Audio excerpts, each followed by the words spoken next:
తగ్గలే మీ నర్సయ్య తాతతో రప్ప రప్ప రప్ప ఇక కానీ నిన్న మొన్న మరి ఇక ఒక్కొక్క లీడర్ని పశువట్టి కథమతలు ఏందో రాగుంచుకొచ్చిన ఎమ్మెల్యేల కానించాలి మంత్రుల దాకా కానీ ఇవాళ ఒక బాధాకరమైన ముచ్చట ఏంటంటే గుండెలకు వెళ్ళి తన్నుకొని వస్తుందిలా ఆవేశం ఇక మరి ఎందుకు మరి ఇట్లా మురుగుతుంది కడుపు అంటే అమ్మా అమ్మా నీ ఇల్లు కూల్చినోళ్ళు పెద్దగా అయ్యేటోడు ఎవ్వడు అమ్మా నీ ఇల్లును కూల్చి పెద్దగా అయ్యేటోడు ఎవ్వడు అమ్మా నీ గూడును చెరిపి బాగుపడేటోడు ఎవ్వడు అమ్మా నీ ఇల్లును కూల్చి పెద్దగా అయ్యేటోడు ఎవ్వడు అమ్మా నీ గూడును చెరిపి బాగుపడేటోడు ఎవ్వడు ఎవడిది పాపము తప్పకుండా తలుగుని శాపము ఎవడిది పాపము తప్పకుండా తలుగుని శాపము నీ ఇల్లు గుల్చినోడు సర్వనాశనమైపోతాడమ్మా జగతిలో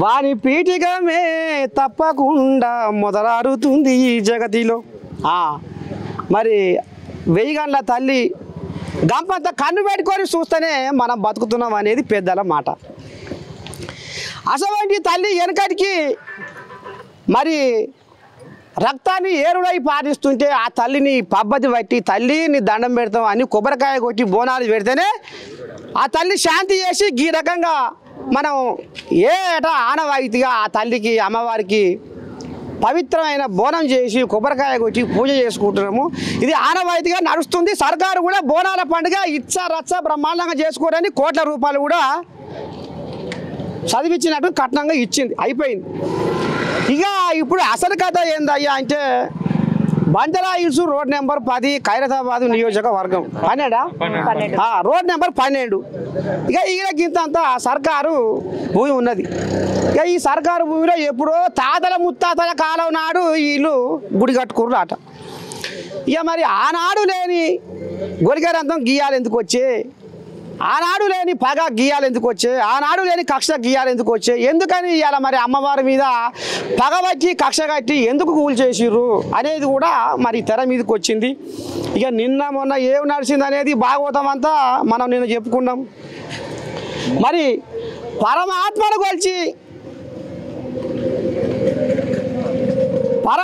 కొలుస్తుంటారు పచ్చి అబద్ధాలు వాడుతుంటారు అంతరాత్మను వంచి పూటకో మాట మారుస్తుంటారు మరి అందరికీ దేవతే అందరికీ పరమాత్మనే అందరం కొబ్బరికాయ కొడతాం పరమాత్మ అని మొక్కుతాం ఆపత్తికి సాపత్తికి నాకు ఈ గండం వచ్చిందని మొక్కుతాం ఈ కష్టాన్ని తొలగించని మొక్కుతాం మరి ఆ పరమాత్మకే ఇల్లు లేకుండా ఆ దేవతకే ఇల్లు లేకుండా ఇడుపు లేకుండా గూడు లేకుండా చేసిర్రు మరి ఎక్కడిది ఈ పాపము అసలు ఏడ నడుస్తుంది ఈ కథ మతలావు ఇంట్లో ఎంతమంది హస్తాలు ఉన్నాయి ఎంతమంది మరి కమిషన్ కకృతి పడి మరి ఇలా అమ్మవారికే ఇలా నిర్వహణ లేకుండా చేసిర్రు ఇలా అమ్మవారు గుడి అమ్మవారి విగ్రహాన్ని కూడా మరి ఇలా తీసుకుపోయిరు అనే కాడికి వచ్చింది కథ మరి అంటే ఇలా అమ్మ మరి తరాల నాటి తాతల ముత్తాతల నాటి అమ్మవారి విగ్రహాన్ని కూడా ఇలా మరి గూడును కూడగొట్టి ఇవాళ అమ్మవారి విగ్రహాన్ని తీసుకుపోయారు అంటే ఇక మరి వాళ్ళు ఎంత పుణ్యాత్మలో సభ్య సమాజము తెలంగాణ సమాజము ఆలోచన చేయాలని నేను పక్షాన మీ నర్సయ్య తాత కోరుకుంటుండు చెప్పు ఏం జరిగే ఎట్లా జరిగే నిన్నేం భాగవతమాయే మరి ఇవాళ ఏం తెర మీదకి వచ్చింది తాతల తరం నుంచి పూజా కార్యక్రమం చేస్తున్నా ఆమెకు కూడా ఐడియా ఉంది ఎంఆర్ఓకి ఐడియా ఉంది పోలీసు వాళ్ళకి ఐడియా ఉంది ఇక్కడ ప్రతి సంవత్సరం వచ్చి పూజలు చేసుకుంటారని కాకపోతే ఎప్పుడు ఎండకెండి వానకు వాడుతుందని చెప్పి మనం ఏం చేసినామంటే ఇన్ని రోజు నుంచి జమ చేసిన పైసలతో దానికి చిన్న స్లాబ్ వేపిద్దామని ఈ వానలు అదవుతుంది కదా అని చెప్తే స్లాబ్ వేయించినాం అంతే ఆ స్లాబ్ వేయించినప్పుడు కూడా పొద్దున్న నుంచి సాయంత్రం 6 గంటలకు డ్యూటీలు చేస్తారు కదా పొద్దున 6 గంటలకు ఇక్కడ పాత చింతకాయ ముచ్చట్లు వద్దు మీరు బిచ్చ పడుకొని అమ్మవారికి నిల్వ నీడ ఇచ్చిర్రు అంతేనా ఇప్పుడు మీరు నిల్వ నీడ ఇచ్చినాక జరిగిన కథ ఏందో గది బయట మా అమ్మవారిని ఎత్తుకపోయింది ఎంఆర్ఓ గారు వచ్చి మన అమ్మవారిని ఎత్తుకపోయింది ఇప్పుడు మేము ఎక్కడ కంప్లైంట్ చేయాలో మాకు తెలుస్తలేదు మీ మీడియా ద్వారా హిందూ ధర్మానికి అమ్మవారికి కంప్లైంట్ ఇచ్చే ప్లేస్ ఉంటే చెప్తే అక్కడికి కూడా వెళ్తాము. మా అమ్మవారిని గుడి కూల్చేసి పూజ ప్రాణప్రతిష్ఠ చేసిన గుళ్ళని కూల్చేసి అమ్మవారిని ఎత్తుకపోయి ఎక్కడో రోడ్ల మీద పడేసింది.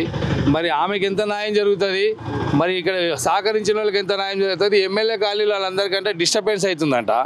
ఏం డిస్టర్బెన్స్ అంటే బోనాలు తీస్తే సప్పుడు వస్తుంది, డబ్బా కొట్టుకుంటూ వస్తున్నారు, ఏంది న్యూసెన్స్ అంటున్నారంట. మరి అలాంటి న్యూసెన్స్ లేకుంటేనే వాళ్ళు అంత పెద్ద కోటేశ్వరులు అయ్యారా? ఆ అమ్మవారు ఆశీస్సాలు లేకుంటేనే అంత పెద్ద కోటేశ్వరులు అయ్యారు. వాళ్ళ అమ్మ నాయనలు అందరూ అమ్మవారిని మొక్తేనే కదా, ఏ పోషమ్మ తల్లినో మైసమ్మ తల్లిని మొక్తేనే కదా వాళ్ళు కూడా పుట్టి పెరిగింది. మేమేం జాగ్రత్త, మా అమ్మవారి గుడి మాకు కావాలి. ఆ అమ్మవారి గుడి వచ్చేదాకా మటు వదిలిపెట్టే లేదు. ఏడైతే తీసేసారో ఆడనే కట్టియాలి. ఇప్పుడు అమ్మవారిని మీరు ఇక్కడ గుండె నిండా దలుచుకొని కొలుచుకొని ఆడ మీరు ఇంత పూజ చేసి పసుపు బండారు వేసి మొక్కేటప్పుడు ఈ బిల్డింగ్లు ఉన్నాయి అప్పుడు ఏమి లేవు. అంతా నిన్న వచ్చిన బిచ్చగాళ్ళు, అంతా నిన్న వచ్చిన బిచ్చగాళ్ళు. అమ్మవారి ముంగట వీళ్ళంతా బిచ్చగాళ్ళు, నిన్న వచ్చిన బిచ్చగాళ్ళు. అడక్క తినడానికి హైదరాబాద్కి వచ్చి ఈడ పుట్టి పెరిగిన వాళ్ళ వదిలేసిరు. నిన్న మొన్న వచ్చిన బిచ్చగాళ్ళు వీళ్ళంతా. పైసలు అదే ఇప్పుడు బిచ్చ పట్టుకొని మీరు అమ్మవారికి నిల్వ నీడ ఎంతో సరే ఏదో గూడో గుట్ట చేసుకుర్రు. మరి ఇప్పుడు ఈ గూడు కూలగొట్టడానికి ఎవరెవరి హస్తం ఉంది, అసలు ఏం జరుగుతుంది మీకు తెలుస్తుంది కదా, ఈడికాడికి పోతురు కదా. బిచ్చం అడుక్కొచ్చి మేము అమ్మవారి పూజ చేసిన వాళ్ళది మాది గొప్పతనమా, వాళ్ళు బిచ్చాలు అడుకొచ్చి కోటేశ్వరులు అయిన కాలనీ వాళ్ళ గొప్పతనమా తెలుస్తలేదు. ఇప్పుడు ఎవరు కూలగొచ్చారు, దీనికి ఈ వెనకాల తెర వెనకాల ఎవరు ఉన్నారు? కాలనీ వాళ్ళు డిస్టర్బెన్స్ చేస్తారు కాబట్టి ఎంఆర్ఓ గారు వచ్చి దగ్గరుండి కూలగొట్టి నిన్న మమ్మల్ని పోతే కూడా కలెక్టర్ తో ఆదేశాలు తీసుకొని మీ గుడి డిస్టర్బ్ చేయను ఆ మాట ఇచ్చింది. రికార్డింగ్ ఉంది, లైవ్ లో అన్ని మాట్లాడింది ఉంది. మీ గుడికి డిస్టర్బ్ చేయనని మన పోలీస్ డిపార్ట్మెంట్ కానీ వాళ్ళు కానీ చెప్పారు. చెప్పినాక మమ్మల్ని అలా హోల్డ్ చేసి కలెక్టర్ ఆఫీస్ పంపించేసి ఇక్కడ వాళ్ళు వచ్చేసి లోపలికి వెళ్ళిపోయి పోలీస్ బందోబస్తు పెట్టేసి వచ్చిన వాళ్ళని అరెస్ట్ చేసి, మరి మాధవలత మేడం కూడా వచ్చింది, బజరంగ దళ వచ్చి ఇంతమంది సహకరించినా కానీ ఆ గుడి నిలబడకుండా పోయిందంటే ఏం ధర్మం నడుస్తుంది? మనం ఎందుకు బతకాలి? మరి ఎందుకు ముందుకు పోయి తెలియాలి? ఇప్పుడు సర్కారు భూములలో మసీదులు ఉన్నాయి, చర్చిలు ఉన్నాయి అనేది కూడా సరే హిందూ దేవాలయాలు కూడా ఉన్నదనేది కూడా చర్చ ఉంది. మరి ఇప్పుడు జరా మరి ఇప్పుడు మీ స్థానిక ఎమ్మెల్యే ఎవరు, మరి ఎమ్మెల్యే కలిసిర్రా అయ్యా? మరి సర్కారు భూములలో ఒక్క గుడే ఉన్నదా, మరి చాలా ఉన్నాయి కదా అని మరి మీరు ఎమ్మెల్యే దృష్టి తీసుకుపోయిరా? దానం నాగేందర్ దగ్గరికి వెళ్ళినాము మేము. ఆయన బయట అవుట్ ఆఫ్ స్టేషన్ ఉండడం వల్ల రాలేకపోయిండు. ఆయన ఉండుంటే మాకు ఇలాంటి ప్రాబ్లం జరిగేది కాదు. ఆయన ఏం చేసిండంటే మేము పోయినప్పుడు ఇక్కడ ఆషాఢ మాసంలో ఏదో ప్రాబ్లం ఉండి బయటికి వెళ్ళిండు. ఆయన వచ్చినాక మేము చెప్తా ఇంటిమేషన్ ఇచ్చినాము, ఎంఆర్ఓకి ఇచ్చినాము, పోలీసు వాళ్ళకి ఇచ్చినాము, మేయర్ మేడంకి ఇచ్చినాము, అందరికి చెప్పినాం. కానీ వాళ్ళు రాలేకపోయారు, ఏదో బిజీలో ఉండి. సరే అన్ని బోనాలు అడావుళ్ళు ఉన్నాయి కదా, మనం అయితే చేసుకుంటున్నాం కదా అని. కానీ మాకు ఏంటంటే పొద్దుటి పూట వచ్చి నువ్వు ఆఫ్ చేసి ఉంటే మేము బిచ్చమడికి వచ్చిన అమ్మవారు ఉండేది కదా. రాత్రిల పూట వచ్చి గులగొట్టే అవసరం ఏముంది? అంత దొంగతనంగా గులగొట్టేది దొంగతనం చేస్తుందా గవర్నమెంట్? న్యాయంగా కాపాడుతుందా? ఇదే పోలీసు వాళ్ళని పెట్టి పొద్దుటి పూట నువ్వు ఆపేషన్ ఉంటుంది, సెంటరింగ్ వాళ్ళని ఆపేసి ఉంటుంది, స్లాబ్ వేసినాం, ఇవన్నీ చేసినాం. ఈ ఒక్క కళ్ళు మూసుకొని చేయలే కదా. కళ్ళు మూసుకొని చేసినాం అంటేనేమో రాత్రి తెచ్చి దొంగతనం చేసిపోయినాయా, మసీదు వాళ్ళు చేసినట్టు, చర్చి చేసినట్టు అనొచ్చు. నెల రోజుల నుంచి వేద మంత్రాలతో పంతులను తెచ్చి పూజ చేసి స్లాబ్ వేసి ఇంత పెద్ద అడాగుడి నడుస్తుంది. మరి అంత అడాగుడి నడుస్తున్నాక కూడా వాళ్ళకు ఎవరికి కంప్లైంట్ పోలేదా? పోయినప్పుడు వచ్చి ఆపాలి కదా. రాత్రి రాపూట వచ్చి దొంగతనంగా గులగొట్టడం అనేది న్యాయం కాదు, ఇది ధర్మం కాదు. మీ ఎమ్మెల్యే దానం నాగేందర్ మీకు అందుబాటులో లేరు, ఆయన ఎక్కడో పక్కకు ఉన్నాడు. సరే ఫోన్లకు అందుబాటు వచ్చింది అనుకుందాం. మరి ఇప్పుడు దానం నాగేందర్ అయినా ఇప్పుడు ఇక్కడ ఉన్న రెవెన్యూ వాళ్ళకి కానీ పోలీసు వాళ్ళకి కానీ ఏమైనా ఫోన్లు చేసి మరి ఏం నడుస్తుంది ఏంది కదా ఆరా తీసిండా? తీసి మాట్లాడిరు, వస్తున్నారు. ముందు ఉంది ఇంకా నిన్ననే జరిగింది కదా, టేక్అవుట్ చేస్తారు, అందరు వస్తారు. నిన్న మేడం కూడా వచ్చిపోయింది, మాధవలతి మేడం గారు, వీళ్ళందరూ కూడా వచ్చి చేస్తారు. అట్లేమి ఉండదు. కానీ అనుకున్న టైంకి ఉండరు కదా, పెద్దవాళ్ళు ఎక్కడెక్కడో పనుల మీద ఉంటారు కాబట్టి వస్తున్నారు. మాట ఇచ్చిరు, వస్తారు. వచ్చి మాకు న్యాయం చేస్తారని నమ్మకంతో ఉన్నాం. న్యాయం జరిగే వరకు మటుకు వదిలిపెట్టేది లేదు. అంతే, అసలు ఇది కాదు చెప్తాను. ఇప్పుడు విగ్రహాన్ని తీసుకొని పోయిరు జాలు లేకుండా, మరి ఆ విగ్రహాన్ని కూడా ఏడబెట్టిరు. ఎవరు కొన వేరాలు? రెవెన్యూ వాళ్ళే కొన వేరా, పోలీసు వాళ్ళ దగ్గరుండి కొండపోయింది, ఎంఆర్ఓ దగ్గరుండి కొండపోయింది. ఫోటోలు విగ్రహాన్ని తీసుకొని పోయిర్రు. మీరు ఆపదికి సాపదికి మొక్కే దేవత, ఇలా తరాల నాటి దేవత అంటుర్రు. మరి ఇలా తీసుకొని పోయిరు. ఏంది ఇప్పుడు మీరు రేపు ఏం ప్రయత్నం చేయబోతుర్రు? దేవుడు మాకు కావాలి, మాకు దేవునికే కావాలి. మా గుడి మాకు కావాలి, మా దేవత మాకు కావాలి.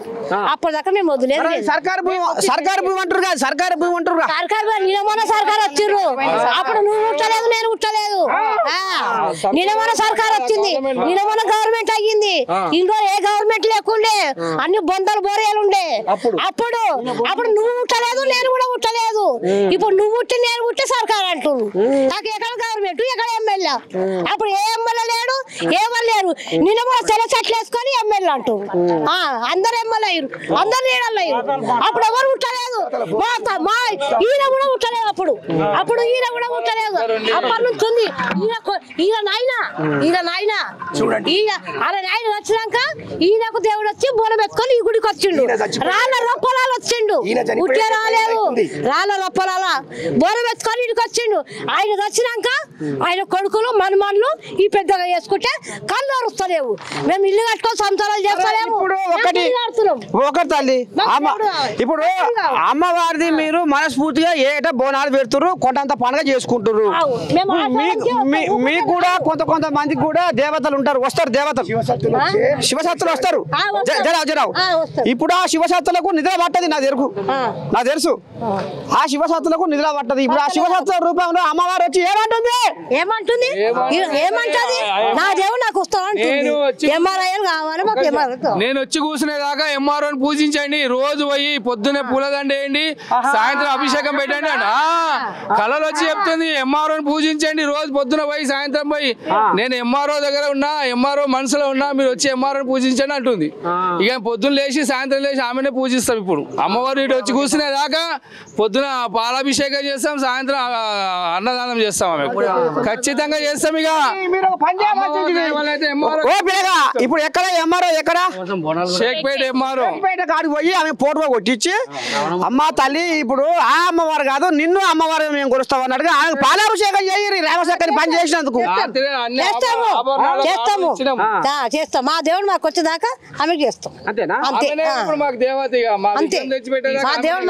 కదా ఎంఆర్ఓనే తీసుకొని వెళ్ళింది. అందుకే మేము ఆమెనే పూజిస్తాం. ఇప్పుడు మా తల్లిని మాకు కావాలి. బోనాలు చేస్తాం. అమ్మవారిని తీసేం లెక్కిచ్చింది.